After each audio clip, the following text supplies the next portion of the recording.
উপজেলার অনেক সমস্যা আছে, নদী ভাঙ্গন আছে। এই উপজেলা আমি সাংবাদিকদের আগে একটি চ্যানেলে আমি কথা বলেছি যে এখানে সর্বপ্রথম আমার চাওয়া হলো আমরা জামাত ইসলামীর পক্ষ থেকে এখানে আমরা পৌরসভা করবো ইনশাআল্লাহ।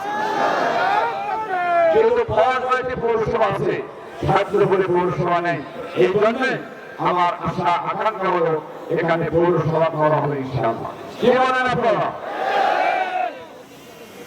এই জন্য আমি আপনাদের সকলের কাছে আবেদন করব, নিবেদন করব, আমরা 54 বছর দেখেছি তাদেরকে, একটিবার 5 বছরের জন্য আসুন না কেন আমাদেরকে একটিবার ক্ষমতায় বসে দেখুন না কেন আমরা সমাজের কি করতে পারি।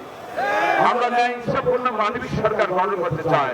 যে ন্যায় ইনসাফপূর্ণ মানবিক সরকার গঠন হলে সেখানে চাঁদাবাজি থাকবে না, লুটতরাজ থাকবে না, সন্ত্রাসী থাকবে না, হানাহানি কাটাকাটি মারামারি থাকবে না, মানুষের মৌলিক অধিকার অন্ন বস্ত্র শিক্ষা চিকিৎসা এগুলি সমস্যার সমাধান হবে।